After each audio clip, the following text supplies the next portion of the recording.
Hello, my name is Lyla Latif. I am a lecturer at the University of Nairobi and the director of the House of Fiscal Wisdom.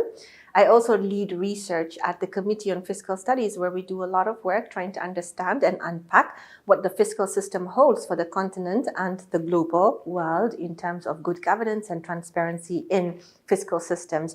The question today that we want to address is that on reparations. What do reparations mean and how do they unfold themselves? Now, to be able to tackle a question such as that, it's really important to understand where we come from.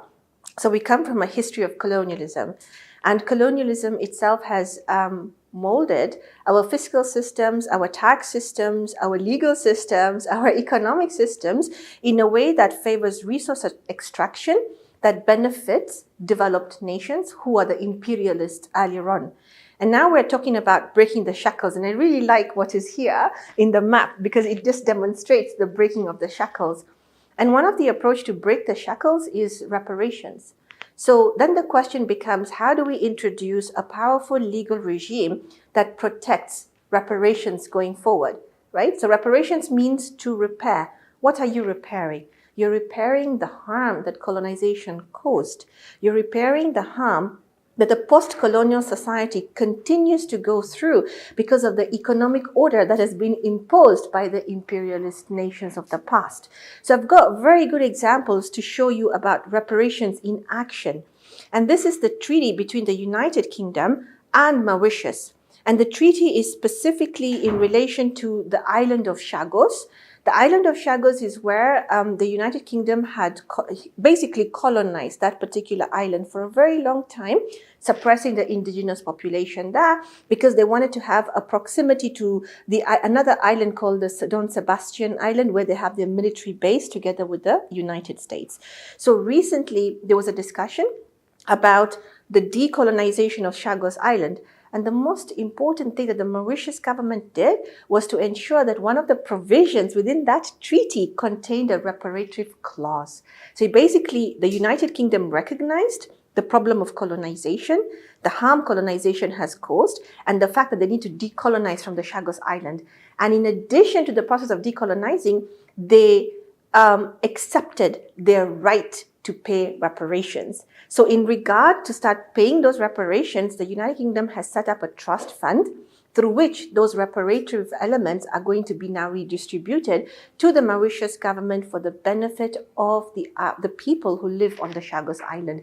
And that is really a seminal legal framework that has been created for the world to adopt. There's no other treaty in the world that talks about reparations within it. And we are beginning to see the old empire of the United Kingdom accepting its responsibility, allowing for reparative regime to take place in Mauritius, and the Mauritius government pushing for those reparations to come through. So what we can learn from this going forward is that every developing country that has had a colonial past with these imperialistic powers, they can bring it to the table to say, now we are falling towards debt distress. We're not able to service our debt because of so many reasons, and we don't want to adopt fiscal austerity because that goes against international human rights law. It goes against the right to development. And these are international instruments every country has acceded to. So the power is back on the continent to be able to say, we need to reschedule this debt, or we need to come up with a way in which we can change the debt repayment so that it allows us more time to service this debt, so that we do not impose fiscal austerity. And for us to do that, we need to reopen this legal document that we have this debt agreement between ourselves and to insert the reparation clauses. And the legitimacy for doing that is because the harms of colonialism are very visible.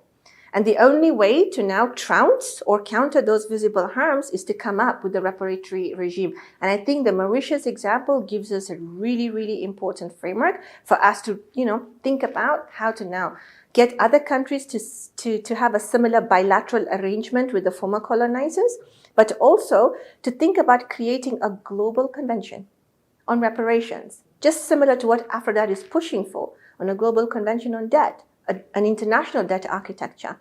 So within that conversation, to have these reparatory discussions is really, really important. We are on the right track. We already have precedent. And in law, when precedent is available, it's very easy to operationalize across board. So that is that.